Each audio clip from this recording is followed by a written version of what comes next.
Samba, samba, mon ami samba.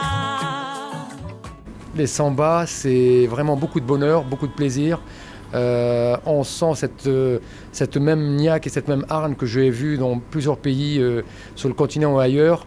Les entrepreneurs ont le même ADN, c'est l'envie de se dépasser, c'est de partager donc, les bonnes pratiques, de former, d'informer et surtout de dire à qui de droit que sans les jeunes, il n'y a point de salut et que l'Afrique, si elle doit se développer, c'est par et pour les Africains et notamment les jeunes entrepreneurs. Moi, c'est Dadi Sumbu, je viens de la République démocratique du Congo, plus précisément à Kinshasa. J'ai découvert le samba professionnel à travers Internet, sur Facebook.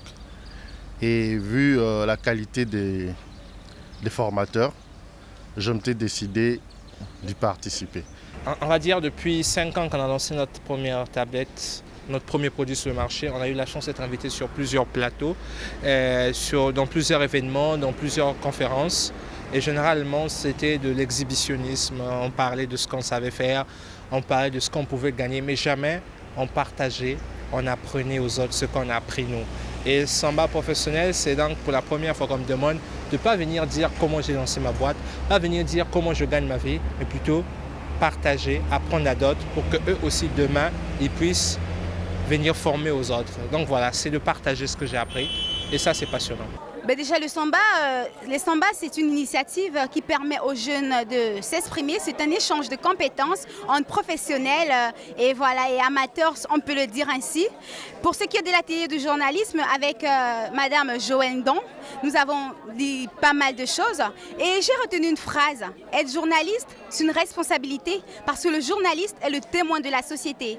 Et quand on est journaliste, il faudra avoir cette pépite qui va nous démarquer des autres et je vous assure que j'ai beaucoup appris de Madame Joëlle Ndong. La première chose, c'est que j'ai eu plaisir à répondre à ce devoir qui pour moi était de répondre à l'appel des Samba pour la 3e fois. Je crois que quand un événement existe 3 années de suite, c'est qu'il commence à s'enraciner dans le paysage. Cela démontre en tout cas la qualité et l'importance de cet événement. Je suis, comme lors des 2 premières éditions, très satisfait, j'allais même dire très content d'être là. Je crois que c'est une initiative prise par des jeunes, une initiative qui va dans le sens du développement, ce qui, à mes yeux, est une chose à vivement encourager. Les sambas, on va dire que j'ai compris en fait qu'après 5 jours, les sambas c'est un état d'esprit, c'est pas seulement une page, c'est pas seulement des rencontres, c'est également un état d'esprit.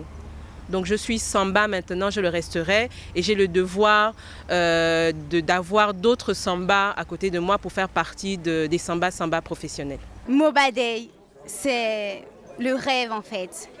On demande aux jeunes de rêver parce qu'on se rend compte que les jeunes ne rêvent plus alors qu'ils n'ont pas intérêt à le faire. Et là, je me dis que j'ai intérêt à rêver. Je dois avoir une vision large de la vie car tout est possible. L'important, c'est déjà d'avoir confiance en soi, persévérer, être déterminé et se dire qu'on y arrivera. Samba!